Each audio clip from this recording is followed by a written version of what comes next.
right, good morning, everyone. And thank you for joining us in today's BizTax. Our discussion today is going to be on the considerations for exiting your US business.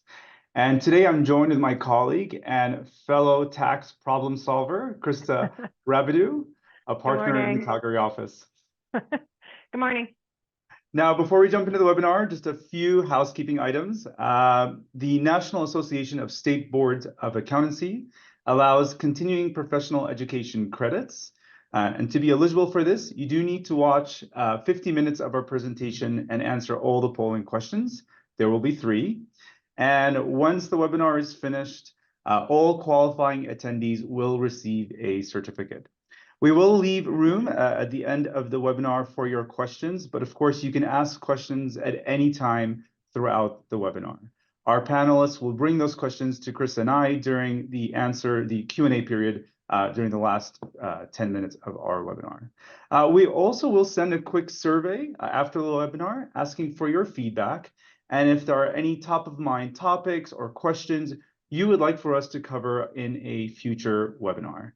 And finally, there's also the live transcript option throughout the webinar. So if you click on the CC button on the bottom of the screen, you should be able to get this switched on throughout the webinar.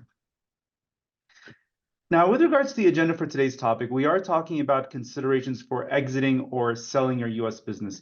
And this is really rounding out a whole series of topics that we've had on BizTax. Now, we launched BizTax last summer with the idea of talking about what it means to do a cross-border business for a Canadian that is expanding inbound from Canada to the US. And what are some of the considerations you need to have? We started out by looking at some structuring ideas. We looked at cross-border employees. We also talked about transfer pricing issues.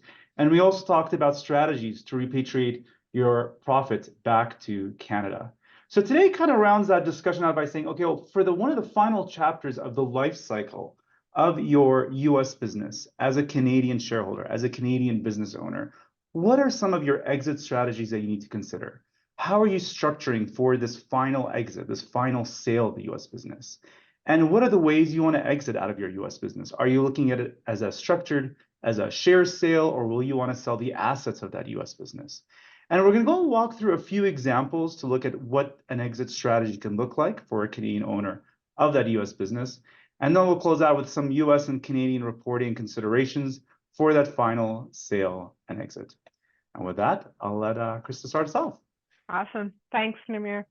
Yeah, so as Namir said, a lot of the times when we have clients that come to us and they're at the phase of, I want to get into the US, whether it's for US customers or US contracts, or to have their products available in the United States, the very first question we always ask is, what's your end game?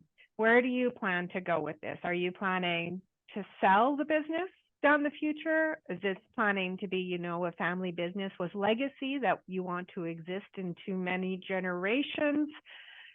Is this an asset that you're going to develop and then sell the asset?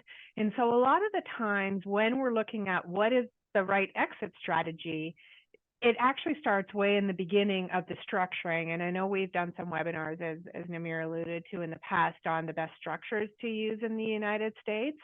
But when you're looking at those, one of the most important questions is, what's your end game? Where do you want to be once you get out of here? And when you're thinking about that, you're then going to want to consider whether or not this is going to be a potential share sale down the road, or is it an asset sale? And that's really what comes down to the gist of when you're structuring. It all depends on what is your type of business. If it's a service operation, are you going to have IP potentially, intellectual property that you're going to want to sell? Is it a hard asset? Are you going down there and developing real estate? And what does that look like if you're going to be selling the business in the end? Or maybe you're a distributor. Maybe you create a product and you just want to sell the product down in the United States, so you're setting up a structure. And so, and sometimes it's you want to be able to segregate that US business so that you can sell the US business separate and aside from your entire business, because maybe it's a different branch of your operation, etc. So there's actually a lot of things to consider when you're developing your structure to set up for what is the proper exit strategy. And you can't really talk about one without talking about the other in the beginning. And quite often we actually have clients come up to us and say, okay, we're just going to set up a corporation down in the United States because we want to start doing business down there. And that's fine and all, because that eliminates one of the cons of doing business in the US is that they want to deal with US businesses.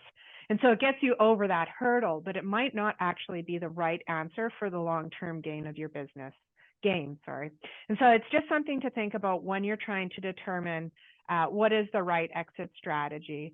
And it's important to do it in advance, because when you're dealing across borders, and if you're going to try and reorganization, it gets a little bit more difficult when you're trying to fall both into Canadian laws as well as US laws to have a tax-free reorganization. Not impossible, but it becomes more difficult. So the more that you can set it up right in advance of what your end game is, the better, because then you're not coming down to a situation where you're trying to change something to achieve a result that maybe could have been done way back in the beginning when you first set it up. Yeah, and I find it's kind of funny, Krista. I think a lot of times when we are thinking about this from even just a client intake call, or that very early stages of the business owner, and they're excited about building this business in the US, they're thinking about the operations and where they want to be in the US, maybe what states they want to go into. They may even have like a structure they want to talk to us about that they've heard might be a good, efficient structure that works in the US. And then when you bring in this kind of almost like a final chapter to the first chapter conversation, which is, well, what are your thoughts around what your final exit strategy is? Often they kind of, I don't want to say they're blindsided by that question, but they're often, not really thinking about that final goal yet. When the reality is, to your point, it can actually be very costly. It can be very inefficient to restructure, reorganize. Not impossible, to your point, but it can actually be a detriment to them to think about this much later stages in the game when, for example, hopefully their US business has appreciated in value. It's done really well. The business owners have done played all their cards right. But we want to make sure that when you do exit out of this, whether it's through a sale, a liquidation, however you want to go public, for example, that you've got your best tax efficient structure for that final exit. That's right. And I mean, that goes to who are your target buyers? Because if you're potentially looking to bring in some venture capital or private equity, et cetera, they have a preference to certain types of structures versus someone who operates as an owner managed may have a different preference to his type of structure. So it really, like when you're taking into account all of that expansion options, you got to plan ahead in your business plan as to the exit strategy. And that, it is very important. And we also have on here immigration matters, although we're not immigration lawyers. We work with a lot of them that the structure matters for even immigration purposes, because you, as potential, if you're an owner managed business, want to move down to the United States, it's very different whether or not you want to look at getting an L1 visa, which is through the intercompany transfer. Maybe you're looking at the investor e-visa. Or if you're looking at a potential permanent move to the United States to run the operations versus a temporary move to go to run the operations to build it up for exit. So all of those things really need to come into play kind of as the global perspective that you're looking at, so you don't miss one aspect in setting up your structure done in the United States. Because, and we'll talk about it a little bit later, sale versus share considerations, that is where you really need to go, okay, now I have this structure. What is it I'm going to be selling? Is it an asset sale in the future potentially, or a share sale in the future? And what is the right consideration to go into that? Yeah. Oh, go ahead. No, go ahead, Chris. I was going to say, I know I've been on calls with clients where we've had this conversation. And also it's kind of funny because, again, when they're talking immigration matters, they're thinking about kind of the next step of how do I operate this business as an executive or as a manager, as a Canadian who wants to expand this business in the US.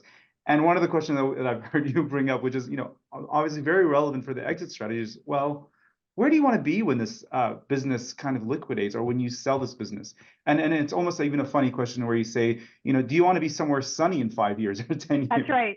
Yeah. No offense to Canada's weather, but it's a real question about where do you or your family or the other business owners see yourselves as this business grows, as it appreciates in value. And it's not really talking about the short term, But you're asking in that context, what are your thoughts around where you're going to find yourself from a tax jurisdiction perspective when you do that final exit or sale of your U.S. business? Oh, exactly. And you hit it on the nose. We've talked in our 101 series about Canadian departure tax and all of those matters. So, I think you really have to take that global perspective, and it's not just about, I want to set up a U.S. business so I can get U.S. customers because they only want to deal with U.S. businesses. That is sure, that's one point of it, but that's actually the basement. And it's the rest of it that go into the tower and that you really need to be considering when you're looking to do it. And so the next thing you want to look at is, what are the objectives here? And so when you're thinking of setting up your structure, you got to think of it both from your perspective or your client's perspective, if you're an accountant serving clients, and what are the buyer's objectives? Because generally they actually have slightly competing objectives. And a lot of the time, that's where you get into the negotiations of the price point and how you want to structure this because of different tax attributes that may exist. And so from a seller's perspective, generally, you're going to be wanting to look at things such as, if it's a share sale, will I even owe tax on that share sale? Because most transactions, if you sell shares, you're not going to trigger any U.S. tax on that transaction unless it's real estate property. Then it would be considered still taxable. But from a seller's perspective, you go, yay, I'm going to be in a position where I'm not going to trigger any U.S. tax, any reporting, et cetera. You still have the Canadian reporting, but it is something to consider. As well, from a seller's perspective, you need to consider if you have stacked entities. And I know Namir will go into this a little bit further on in the presentation about continuing to be considered a qualified small business corporation for purposes of your lifetime exemption amount on gains if you're selling your whole business as a structure versus just the U.S. segregated entity. And so as a seller, you also want to think about things such as foreign tax credits. If I sell it this way, how are the foreign tax credits going to work? Is there a deeming inclusion? The answer is yes. In Canada, that might potentially exist if I sell the assets and create what's called foreign accrual property income. So there's a lot of variables to consider as the seller when you're looking at a transaction as to how you want to, one, structure it, as we just talked about, and two, when the sale actually happens, how you want to document and create that sale in order to minimize your exposure, both from a reporting and tax perspective, as that would be the end goal game. And then you also have to think about, is there any other non-US things to consider? Maybe you have other subsidiaries on there in other countries, or the Canadian parent company, you want to keep it around because it's a holdco. So how do we potentially create a strip out if you want it separated to get different attributes? So all of those things you really need to consider as the seller when you're looking at putting into this structure. And then from the buyer's perspective, they're going to be thinking about, especially if you're looking at something like, let's say, a venture capital or private equity, a lot of the times they want flow through. So if you're setting up a corporation, are you going to achieve the results of what they want to in order to invest into your business? Maybe not, depending on what they're looking to achieve, because they, like I said, sometimes they want to have that flow through to their investors. So it goes up through the chain through a limited partnership. And in most of those instances, they're looking to invest into the entity versus outright buy it. Not always, but that is sometimes the case.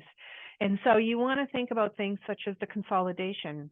Down in the United States, you're allowed to file your entities as one consolidated entity in order to share tax attributes and losses and et cetera, unlike Canada. So you'll want to think about that. They're going to want to maybe integrate your current operations into their operations in order to gain access to some of those attributes that exist in the consolidation. The step up and basis that we have right here is actually a really good scenario. Both Canada and the US have similar type of rules, although different. We always say they appear the same, but the intricacies are very different. But when you have a situation where you're selling assets, you get that bump up, that they get their value. There's no exposure to potential double dipping on their taxation when you get that basis step up on an asset sale. And Now, that's also sometimes great. go ahead. Oh, sorry, Chris. And that's also great as well, because when they get that step up in basis from a buyer's perspective, they're liking that they're now going to have depreciation and amortization going forward on that new stepped up. It could be stepped down basis too, but the stepped up basis generally on the fair market value that they're going to get on the asset acquired. Yeah. Yeah, and I mean, those attributes all matter to the buyer, right? Sometimes that is when you are able to appease them, if you will, on certain transactions, you might be able to get more proceeds. So the more you can kind of work together to plan ahead, I mean, the end goal is to try and get as much proceeds as you can and save as much tax as you can. And when you can meet that sweet spot, it's kind of cool, because then everybody's winning, both the buyer and the seller. The other one is we have written here debt push down. And so that's regardless of whether or not they use internal funds or they borrow funds for the acquisition. You want to be able to try and create a way in order to reduce your taxes and create interest, et cetera. And that goes into how you're financing that acquisition to limit the limitations on interest deductibility that actually matter. And finally, anything other that you kind of want to think about, and I mentioned some of these above when we were talking about consolidation, et cetera, is, are there any foreign tax credits available that they want to have carried forward and used into future years? Is there going to be any withholding taxes on the U.S. distributions? Whether it's, I mentioned the real property. If there's a real property, there's a potential withholding that can happen, and I think, Namir, you're talking about this a little bit further about the withholding on dividends on a sale if there's an asset sale or a wind up, sorry.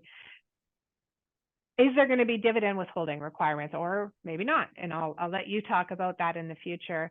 And then also just think about any appreciation that exists in the hands of the U.S. entity.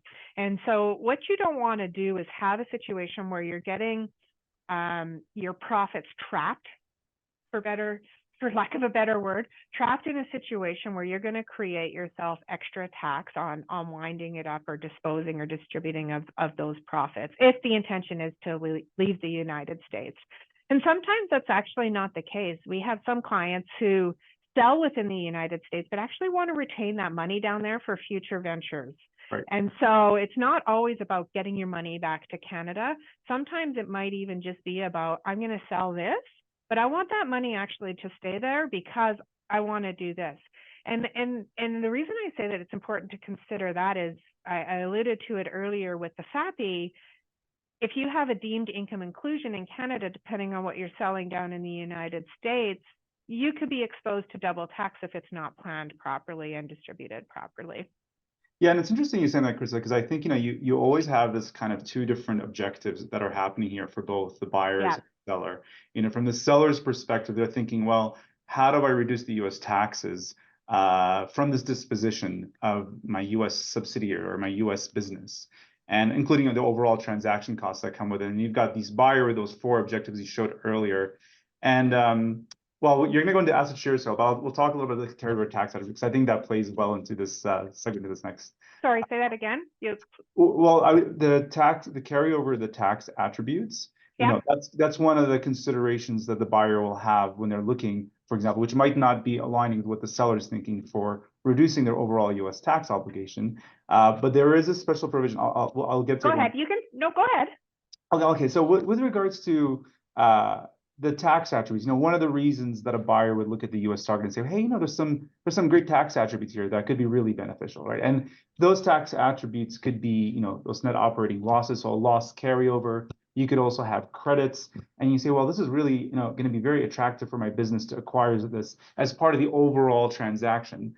But one thing here that you want to keep in mind is that, when there is an over 50 percentage point ownership change with that U.S. target, there are limitations for that buyer in being able to use those attributes, whether they are losses or credits, from being carried over in the future. So it does limit the buyer, so they're not necessarily shopping for these tax attributes as kind of their primary reason for acquiring your US business. So something to think about, that, those tax attributes are great. You get that as part of the share sale, but there are limitations that are driven really by many factors, but primarily the value that you're acquiring that business for. So you're not really just shopping for tax. And those operating loss limitations is actually a fairly new provision.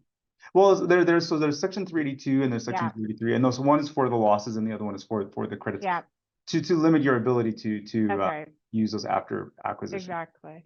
Yeah, and so that's, I mean, you just alluded to there what the seller versus buyer objectives are met, and then that's just really what it is. You have to look at all the possible elections that are in place, all the possible structures that are in place in order to try and make sure that when you're looking into your crystal ball for a future transaction that you're hoping to exist, that you're putting things in place so that when you have that future sale and or exit, you're able to consider both the seller and the buyer objectives to make sure that they're met and that they get use of any potential carry forward tax attributes if they can use them. Right. And so as Namir said, you got to really look at those things to make sure that you're taking all of that into account.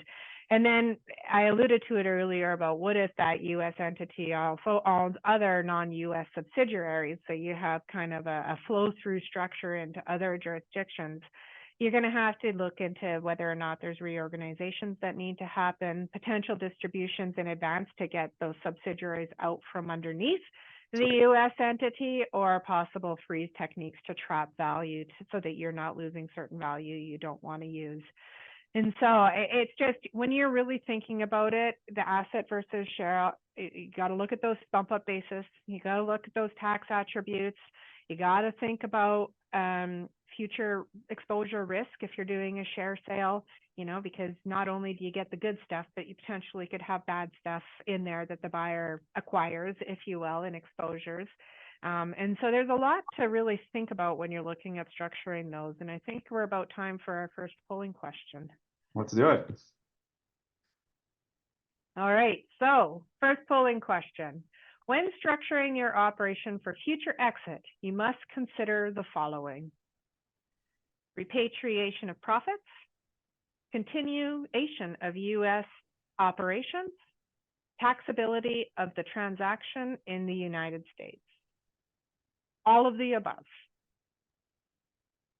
One other thing I was going to mention, Krista, too, on the limitation that you can have as a buyer for those tax attributes, is another way to also consider is that even your actual business, when you are buying that business, it may already have limitations on some of those tax attributes from an earlier acquisition. So that's also something to consider in the due diligence when your buyer is looking to acquire that U.S. target, not just on the tax attributes now, but there could be limitations on earlier tax attributes as well carried over. That's right.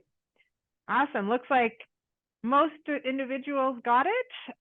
All of the above. That's right. You really have to take into account everything, not just one side of things of how am I going to get my money back, or how am I going to continue my operations, or how is it going to be taxed in the United States, because all of that comes into play when you're considering how to structure your operation into the future.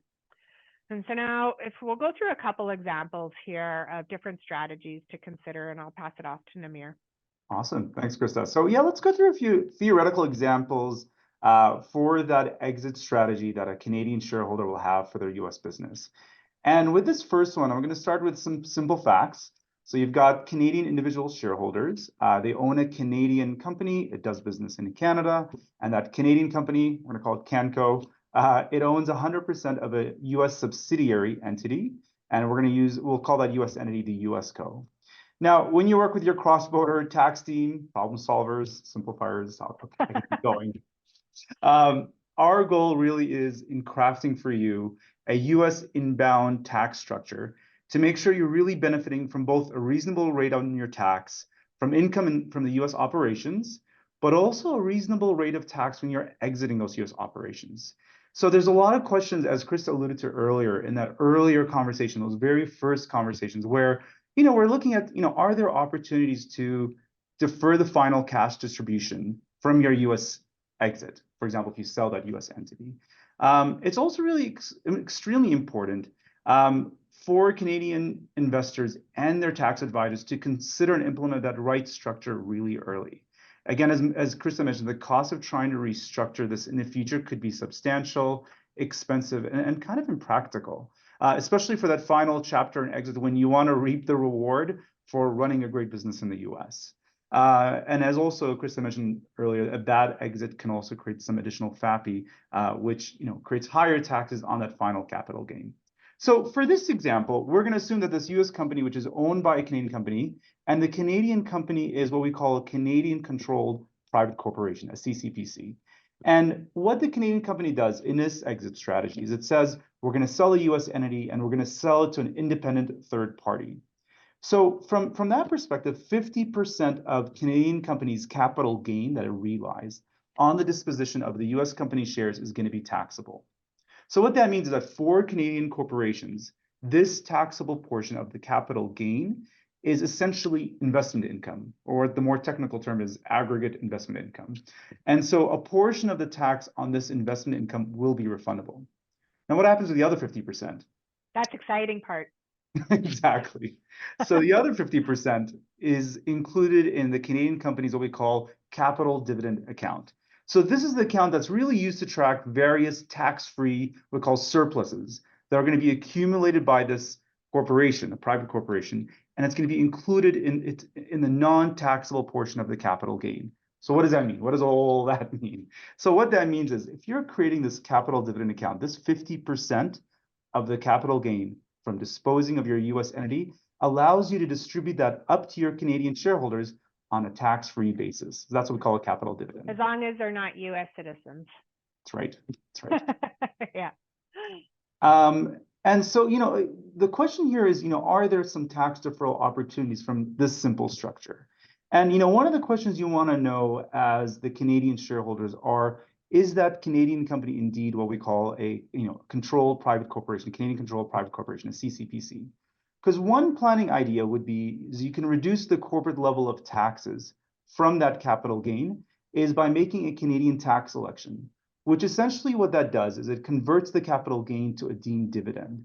And so that reduces the gain to the extent the US company has sufficient surplus balances. So for example, let's try to walk through this. So if the US company's value appreciated, which you're hoping it does as building your US business, and it has, undistributed US earnings, then we could look at it as having this exempt surplus. And assuming there's enough exempt surplus that is, above this deemed dividend amount that we use for the election, then you're basically entitled to an offsetting deduction. So what that election does is it effectively reduces the capital gain by reducing the proceeds of disposition by that elected amount. And so you essentially deem that amount to be a dividend paid by the US company to the Canadian company immediately prior to the sale. So what does that all mean? So that means that when you make that election and you get that deemed dividend should be fully deductible to the Canadian company. So any further distributions of that after-tax proceeds, when all is said and done, you've closed out that US entity, those proceeds to the Canadian individual shareholders are treated as an eligible dividend. So that's a taxable dividend by a Canadian resident corporation up to the Canadian resident individuals. So now that does get taxed at a lower rate than a non-eligible dividend. But the reason we're bringing that up is there is a distinction that needs to happen. There's some planning that needs to happen around understanding, is the Canadian company indeed a CCPC or not? Because that election we just talked about that converts the capital gain to a deemed dividend is not necessarily beneficial for a Canadian controlled private corporation.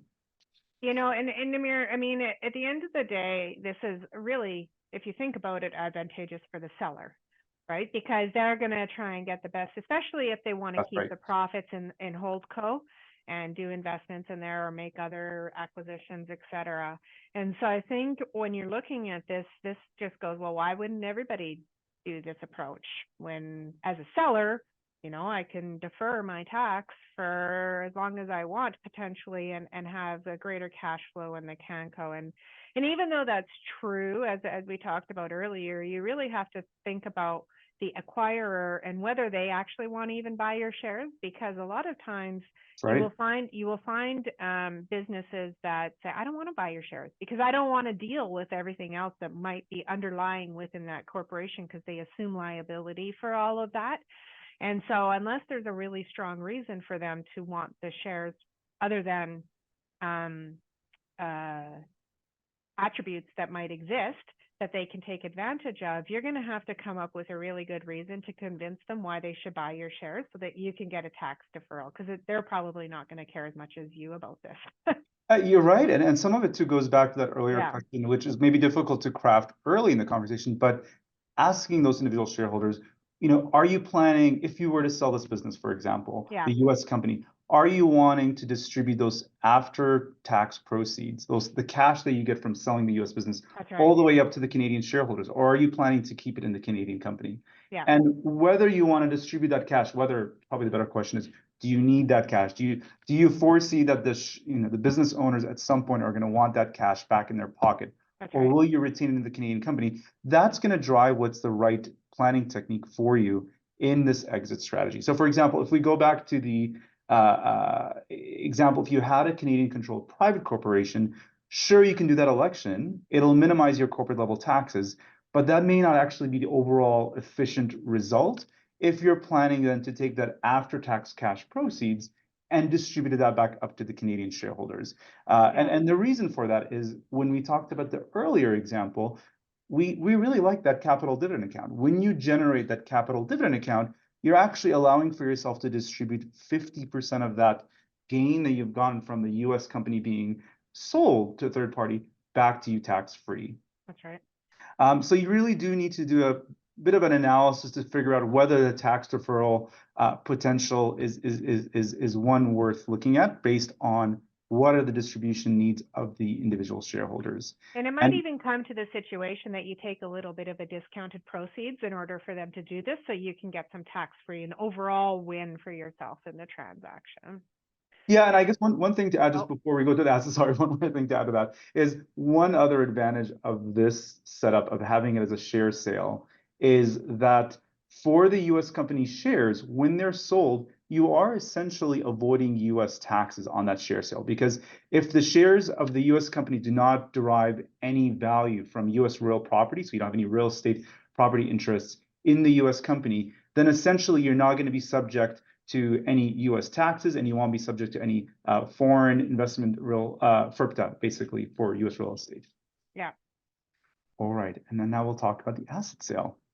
So unlike the share example we just used earlier, where you have the Canadian entity selling the shares of the US company, in this second example, we're talking about where the Canadian shareholders decide, you know what, instead we're going to sell the assets of the US company. We're going to retain the US company, we're going to retain the shares of the US company, but we're going to sell the assets of the US company.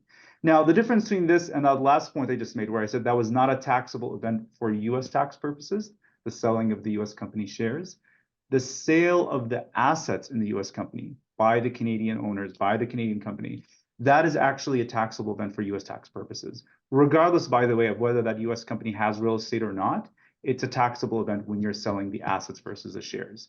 So what does that mean? Well, what that means is that, you're going to realize generally capital gains in the US company at the same rates as you would for, regular business income. So that would be at 21%. So you don't have these favorable rates for capital gains when you're selling the assets in the US company. So what does that mean for Canadian tax purposes? Well, what that means now, we're assuming, of course, that the US company is an active business. It's running and has active business assets. So the gains that are going to be realized by the US company, these should generate what we call exempt earnings for the US company. So this is added to the US company's what we call exempt surplus towards the end of the tax year. Okay, well, what does that mean? Well, what that means is if I have cash in this US company, because I've sold my assets, I've created this exempt surplus, that cash is going to go up to the Canadian company as an exempt surplus. And what that means is that the Canadian company should not pay tax on that cash distribution because it's being distributed from that sale. Now, when you go further up down the chain, a full or partial deduction at the Canadian company level, at the Canadian entity, should be available. Again, this depends on the US company's surplus balances. So you need to make sure that there's sufficient, what we call exempt surplus here, so that the Canadian company is not going to be subject to further Canadian corporate taxes. Now, important distinction though here, because we're talking still about a border. It's imaginary, but it's there. When you are selling those assets in the US and you're distributing that cash up to Canada, you're still crossing a border. So what that means is those after-tax proceeds from selling those US assets, when they're distributed up to the Canadian company, will be subject to US withholding taxes. And that could be 5 or 15%. In our example here, it'd be 5% because it's 100% owned by the Canadian entity. So when we're looking at this kind of big picture and we say, okay, well, we talked through the idea of selling the US company shares. Now we're talking about selling the assets in the US company. You know, it seems like the sale of the US company assets could result in lower taxes at the Canadian company level when we compare it to the sale of a US company stock. But that's actually not as black and white in that. And here's why. As always, no one size fits all. So when you're looking at this, go back to the same thing that Krista started with. And we keep hammering this point because it is so important. You really need to go back and understand, what are the motivations of the Canadian shareholders? What do they want to do with the cash proceeds if they sell the US company assets? You know, if they go back and say, well, once I've sold those assets, I've got the cash, I've paid the dividend, I paid that withholding tax, it's in my Canadian company. Oh, by the way, I want to get that money back now. I want to put it back in the individual shareholder's pocket. Well, you're going to end up actually in an overall higher taxes on a fully distributable basis. So that's when you're basically saying, I'm going to take the cash and whatever's sitting in the Canadian company, I'm going to pull that up to the individual shareholders. And the reason for that is the Canadian company's distribution of those after-tax proceeds to its Canadian shareholders is what we call an eligible dividend. So that's a taxable dividend that's going to be paid by a Canadian resident corporation. For us, it's here, Canco. And that's basically going to be creating, that's not going to create for us what we talked about earlier, a capital dividend account from the generation of that asset sale. So any distribution that's going to be done to our Canadian tax shareholders, any distribution done to our Canadian shareholders is not going to be done on a tax-free basis the way we had with the stock sale. So the end result, big picture takeaway here, I just want to make sure you understand, is that on a fully distributed basis, when you understand what the needs of the shareholders are, you could end up in overall higher taxes. And you got to think about that from the perspective of sale of assets is 21%. I'm just looking at federal rates. We're not looking at state. You've got the withholding rate because you're crossing this imaginary border. And then also because no capital dividend account is generated, so you don't get to distribute that on a tax-free basis. Now, yeah, and I think it goes back as well to you've got to make sure what is the operations, because this answer is actually different for many different types of operations and whether or not you're even going to qualify as an active business or not. So there's so many different considerations there's so many different considerations you really have to take into account. And I know you have a couple more examples here that we're going to go through, but it's a matter of, from day one, when you're going, I'm ready to expand into the US, you're continually asking yourself all of these questions and all of these possible scenarios to determine what your projected outcome is. As we know, everything can change in life and it might alter things, but it's all things that you really need to consider. Yeah, and even with that earlier scenario, I mean, if you were, for example, to consider liquidating that US company, it could provide you that capital dividend account after you've sold the assets. So there is a planning opportunity there to be considered. Now, with this next two examples, we're going to stick to the share sale. But one difference we're adding here is that we're adding this layer where the US company is held by, the shares of the US company are owned by a holding company. And so this would be another controlled foreign affiliate. So this is a corporation that's going to be resident outside of Canada. More than 50% of this holding company's shares are owned directly, or it could be indirectly, by the Canadian company. In our case here, it's 100% directly owned. And the holding company's sole activity really is just holding the shares of this US company. So maybe just quickly, why would somebody even do this?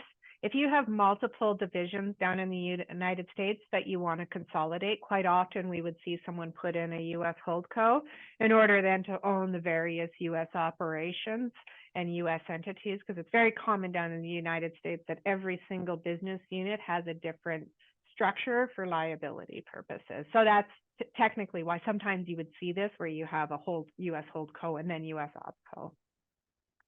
That's right. And you know, the shares of the US company here, when they are being sold, again, because we're assuming that it's carrying on an active business, it's doing this as a foreign affiliate of the Canadian company. You know, this also should not result in FAPI, which I know you're going to talk about it later. So we'll assume that the US company shares are treated as excluded property. And any gain from this is what we're going to call a hybrid surplus, which would be generated from the holding company. So again, the overall treatment on this high level is it's going to mirror the Canadian tax treatment on capital gains. And similar to the Canadian company share sale, it is possible also for the Canadian company here to make an election so that the holdco, the way the holdco shares are going to be treating the US co shares is that the proceeds are going to be given immediately as a dividend to the US company. Now, a couple of tax planning opportunities here we should consider is, again, asking the Canadian shareholders what their future business plans are, whether they want the holding company to redeploy those US company sales to acquire new or other investments in other foreign affiliates. One of the benefits we'll leave off here of having the holding company interspersed between the Canadian company and the US company is that the proceeds from that US company can really be reinvested without the sale attracting any Canadian taxation. Mm-hmm. We'll go to the next example here because the next example here really is just saying, okay, well, what happens if, kind of similar to the other example we had with the share sale, where after the holding company sells the US company, then the holding company is then potentially liquidated. The Canadian tax implications are the same. There's still an election available so that you can move surplus balances from the US company to the holding company. The difference here is that instead of the holding company repatriating the cash proceeds from the sale as a dividend to the Canadian company, the holding company is going to be entirely liquidated up to the Canadian company. So all its assets are distributed to the Canadian company as part of a distribution. So again, this is looking at different planning opportunities to see whether you can redeem the amount from the US entity. And the deemed proceeds from this disposition of the Canadian company should be similar to cash received as part of the liquidation. Awesome. So time for our next polling question? Yes. All right, here we go. So our next polling question number 2. What are some of the tax considerations for a buyer acquiring a U.S. target entity? Is there considerations, potential future consolidations? Maybe a basis step up in the assets? Is it debt push down when they're trying to finance the acquisition, or is it all of the above? You know, I think it's interesting just talking about those past 4 examples there, and from a high level, you know, it appears of why does this really even matter? At the end of the day, why do I have to consider this in advance of setting up my structure? And I think everybody's always trying to minimize the tax where possible and figure out how they can have as much money left over afterwards, and whether or not it's just a potential deferral. So the overall tax might be around the same by the time it gets in the ultimate shareholders' pockets. There is a really large proponent of deferral, and it's where the profit's going to be staying, and where whether or not they're going to repatriate to Canada, hold company, or they're staying in downstairs down in the U.S. company. And so I think when you're considering all of those objectives, and we said it earlier, maybe you don't even want to live in Canada eventually. Maybe your retirement is a beach somewhere. And so all of that really comes into play when you're doing this structure. So the answer to this polling question is D, all of the above. That is correct. The majority got that correct. You do need to consider everything from the buyer's perspective. Excuse me. Namir, I'll pass it back to you as I get some water. So for this next piece, I want to talk about the U.S. has this tax unicorn for M&A deals. And really what this is, it's a unique election. It allows taxpayers that are making certain qualified stock purchases of a US company to treat this as an asset acquisition purely for US federal tax purposes. So what that really means is that you get the tax treatment of an asset deal, but a legal structure of a stock deal. And this, by the way, this isn't available for individuals or partnerships. And the mechanics of this is really that the acquirer is purchasing at least 80% of this target US company. That's by their voting power and value. But they have this election to essentially treat the stock purchase as if it's actually a purchase of the US target's assets. Now, if you were to draw this on paper, this essentially would look like you have a new corporation that's being created that's purchased all the assets of the old target corporation. So it's almost like you have these two different corporations, old corporations, a new corporation. And what this is that this target corporation has both sold and purchased its own assets. But the new target, it's treated like it is a new corporation holding the same assets, but now with a stepped up or stepped down basis in the fair market value.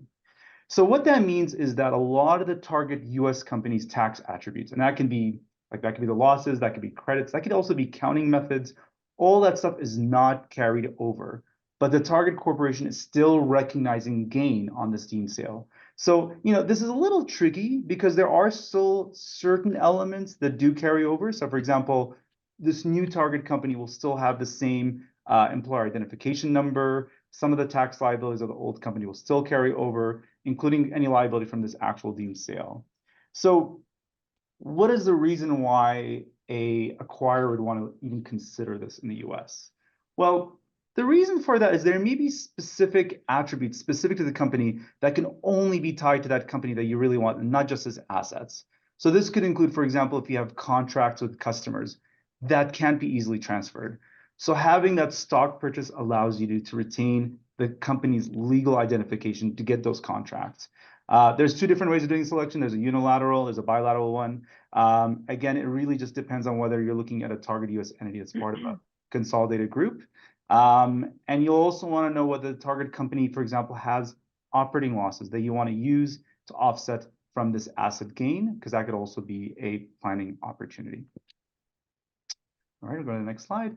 So one last thing here on US reporting, the accounting for any of this M&A activity brings with it complexity in the tax forms. It's really important to understand the form of the transaction, review the merger, the purchase, look at the transaction step plan or memo you have to affect the sale. I also really recommend look at the org chart before and after the deal. You want to understand, what's the taxable transaction? Are we looking at a stock sale? Are we looking at an asset sale? And what are the different implications? Do we have a short period tax filing? Do we need to split to pre and post transaction period? So there's a lot of, I listed some of these kind of items that trigger forms. There's elections, there's statements. And these could either, by the way, be filed with the tax return, or they could be separately filed with the IRS. So these are things just to consider with the US reporting. And then Krista, on to you. Sure. Yeah. Well, I'll just say one thing with the US reporting. As Canadians, we typically underestimate how much reporting the United States has, both for corporations and personal, because we're used to, on the Canadian side, the T1134 and the T1135, that's kind of catch all everything. Whereas in the United States, for every little thing that you could possibly think of, there's a reporting form required for it. So even though it may not trigger tax liabilities, the penalties down in the US are very extensive for missing a potential reporting, and can be very costly to the seller or the acquirer if not done accurately. And so we kind of brushed over the potential reportings here as different forms, because there is many different forms depending on how the transaction could occur. But it is important to think about that in true detail, because missing a reporting form can cost you a lot of heartache and cash flow that you may not have otherwise thought could exist. Yeah, and even when you have, for example, we talked about that stock sale, that could be a deemed asset sale. Yeah. There's one of the forms here, the asset acquisition statement. That one actually, if you're using the election, which is a bilateral election, you actually need both the buyer and the seller to sign off on that statement for the tax transaction to go through. So it's interesting. It's not just a one-way street. You really need to make sure all your ducks are in a row to get those filings in place and ready as part of that M&A deal or part of that final. Exactly. I would say, I'll just move to the next slide here. I would say that at any point that you're looking at a potential transaction, although we're talking about structuring for your eventual exit here, you want to start, if possible, a minimum a year in advance, hopefully 2 years in advance, pre-sale, to start doing this planning and moving through a pattern of getting you to the place that you want to be for your eventual sale. And like I said, things can happen throughout the years that might change, even though you try the best you can to have a crystal ball as to what your ending outcome might be. You can't guarantee that's gonna, I mean, we're all in the world of business. We can't guarantee how things are gonna go. We can hope and plan and create accordingly, but you never know. And so if you are getting into your brain at a certain point, okay, I think I'm ready for a sale, you should give yourself at least 1 to 2 years to plan for that sale, because there are so many intricacies that need to be thought about post or pre-sale that this is something you don't want to rush, because if you rush it, you potentially miss something, which can be quite costly. And just from the Canadian reporting perspective, we talked, I'm just going to touch on this because we've actually touched on all of this throughout our presentation, is just the taxability of those repatriated profits and thinking about whether or not they can be excluded from taxation if it's held within the entity as one of the surplus accounts, the exempt or taxable surplus. You also need to consider all the reporting on the T1134 form and whether or not the type of business that you have, if you have a sale within it, if it's going to trigger foreign accrual property income, so the FAPI income, which is a deemed income inclusion in Canada. And whenever you're getting into the world of deemed income inclusions, you then need to say, am I paying double tax? And what do I have to do to structure this accordingly so that I don't have a double tax exposure? And so those are things that you want to think about with respect to the reporting of the transaction and the repatriation of profits and the taxability. Namir alluded to earlier that on certain transactions, you might have a withholding, U.S. withholding. So how do you make sure to get credit for those in Canada if it's coming from a surplus account that's not going to be taxable in Canada, and there's the deduction available, et cetera. So those are all things that you really need to think about from the Canadian perspective as to how this transaction is going to be taxable and reportable in Canada.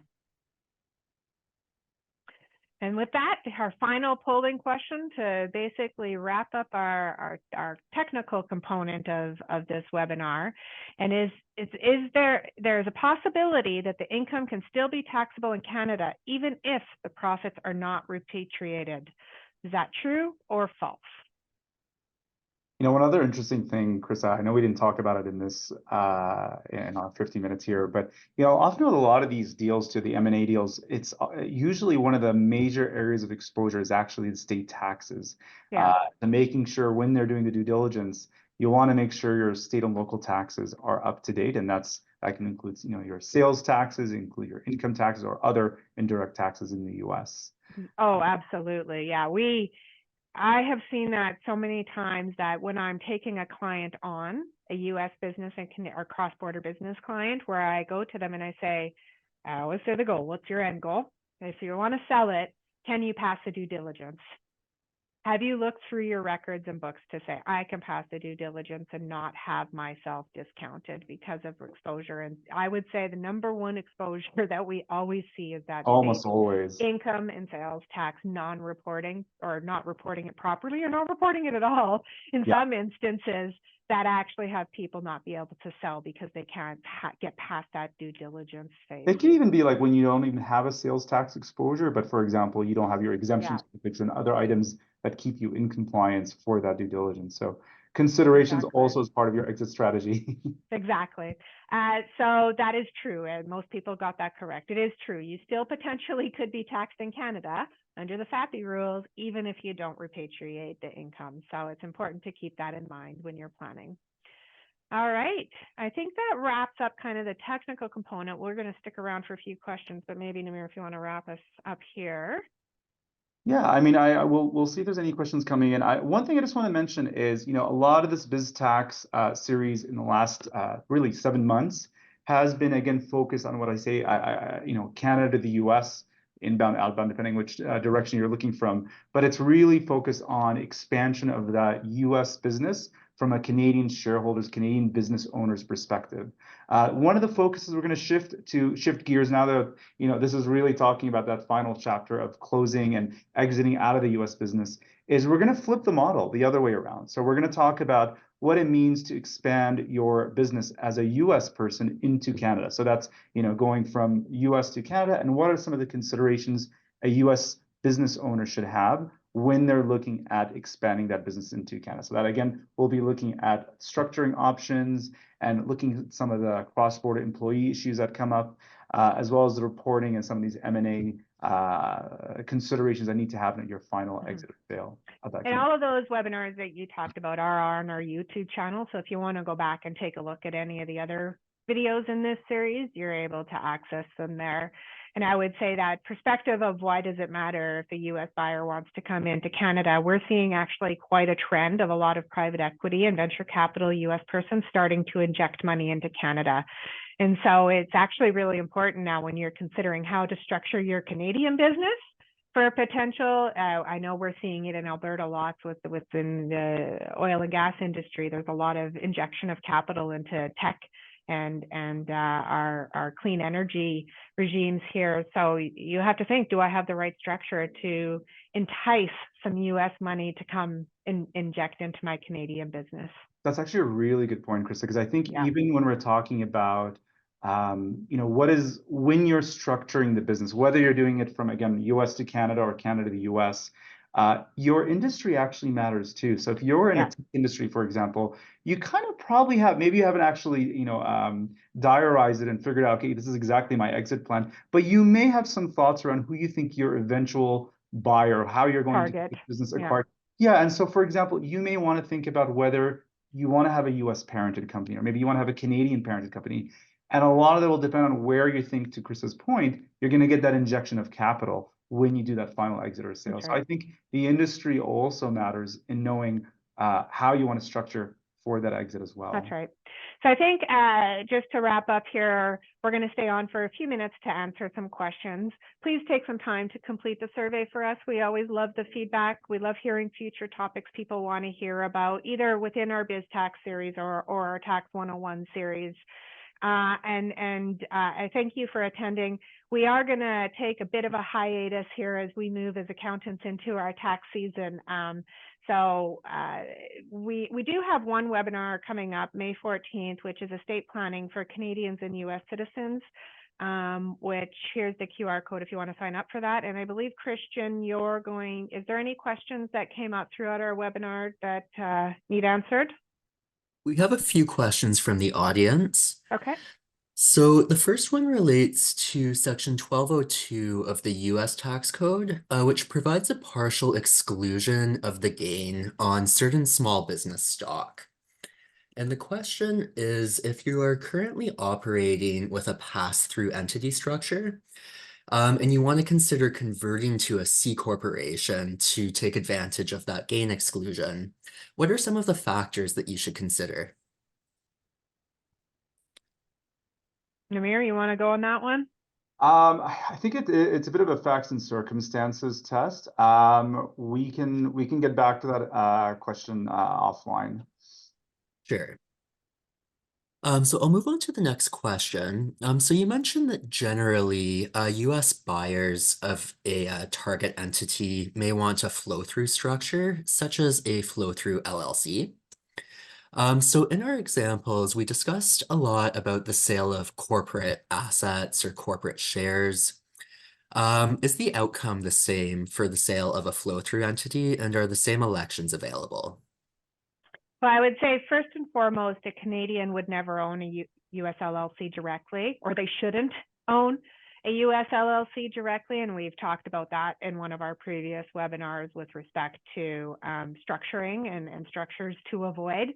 Canadian owning an LLC directly actually creates a lot of tax exposure double tax exposure, sorry, for that instance. So where we would see an LLC in there is there would actually be a blocker C corporation in there already that you would probably be holding that LLC units with in order to protect yourself from double taxation. But then you have a C corporation that now falls into all the other categories we talked about.